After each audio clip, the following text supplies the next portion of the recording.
Bismillahirrahmanirrahim. Assalamualaikum warahmatullahi wabarakatuh. Alhamdulillah. Assalatu wassalamu ala rasulillah wa ala alihi wa sahbihi wa mawalah amma ba'd. Al-Quran menggambarkan beragama itu seperti pohon. Ya, ini diilustrasikan di surah Ibrahim ayat 24-25. Alam tara kaifa daraballahu mathalan kalimatan thayyibah ka syajaratin thayyibah asluha thabit wa far'uha fis sama' tu'ti kullaha kulla hinin bi'idni rabbiha. Tahukah kalian kalimat yang baik itu seperti pohon yang baik. Akarnya kuat, pohon itu menjulang tinggi dan berbuah di setiap musim atas izin Tuhannya. Inilah gambaran seorang muslim. Akar yang kuat menggambarkan akidah yang mantap. Pohon yang tinggi menggambarkan syariat atau ibadah yang istiqamah. Dan buah pohon itu adalah sebagai perumpamaan atas akhlak yang mulia. Maka beragama bukan sekedar menjalankan ritual. Beragama bukan sekedar kita beriman kepada yang memang objek keimanan. Tapi yang juga tidak kalah pentingnya, beragama mahkotanya adalah akhlak yang mulia. Nah, di antara bentuk akhlak yang mulia yang paling sederhana, yang sederhana lah katakanlah, bukan paling ya, yaitu apa? Selalu menjaga lisan kita. Gimana petunjuk Al-Quran agar kita bisa menjaga lisan? Yang pertama, ini adalah satu yang penting sampai Allah menempatkan sebagai sekian dari objek perjanjiannya dengan manusia. Kita lihat misalnya di surah Al-Baqarah ayat yang ke-83. Allah berfirman, wa qulu linnasi husna. Berbicaralah kepada manusia dengan berbicara yang baik. Perhatikan ayat linnasi husna. Allah tidak menyatakan wa qulu lil muslimina, berbicara kepada orang muslim, enggak. Berbicara kepada manusia, siapa saja yang kita ajak bicara, tapi ingat dengan cara yang baik, bukan sekedar bicara. Nah, kalau sekarang berarti bermedsosnya dengan siapa saja dengan cara yang baik. Ini yang pertama. Kemudian yang kedua, Al-Quran mengingatkan bahwa sekecil apapun ucapan dari seseorang akan ada rekod perekam yang selalu menyertainya.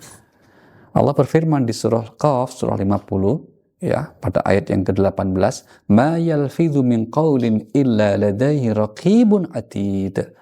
Tidak ada satupun ucapan yang keluar dari lisan seseorang kecuali ada malaikat yang selalu merekamnya, mencatatnya. Untuk apa malaikat mencatat? Apa untuk koleksi? Ya enggak. Untuk apa? Al-Quran di ayat yang mengatakan, Inna sam'a wal basara wal fu'ad kullu ulaika kana anhu mas'ula. Semua yang kita dengar, kita lihat, kita percayai, ucapkan dalam hati, pada akhirnya akan dimintai pertanggungjawaban.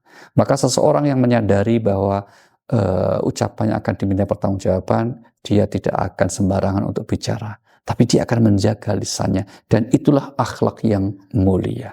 Dari sinilah sebagai sumber pengajaran akhlak yang mulia, di antaranya adalah Rasulullah SAW, maka beliau bersabda, "Man kana yu'minu billah wal yaumil akhir falyaqul khairan aw liyasmut."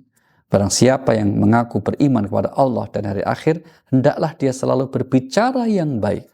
Kalau tidak bisa, lebih baik diam. Maka kalau ada pepatah mengatakan diam itu emas, tidak salah. Namun ingat, berbicara yang baik adalah berlian. Jadi urutannya gini, kalau bisa bicaralah yang baik. Kalau tidak bisa, lebih baik diam.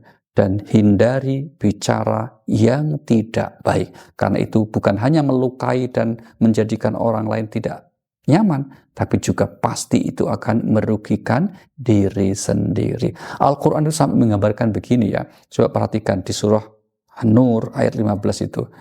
Yaitu apa? Orang yang contoh bicara akhlak buruk dari ucapan itu apa sih? Kalau kemudian suka berbohong, suka berdusta, atau menyebarkan kebohongan atau fitnah.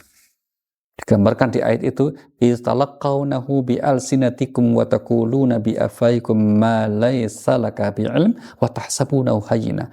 Kebanyakan manusia menganggap bicara yang enggak benar itu, akhlak buruk dalam bicara itu sebagai sesuatu yang biasa. Sesuatu yang kecil, sepele, remeh. Apa jawaban Allah? Wa huwa 'indallahi 'azim. Di sisi Allah itu sesuatu yang besar. Maka hindari jenis komunikasi, akhlak yang buruk, khususnya dalam berkomunikasi atau bicara. Dan berusahalah untuk berbicara hal yang baik, karena itu adalah cerminan akhlak mulia seorang Muslim. Wassalamualaikum warahmatullahi wabarakatuh.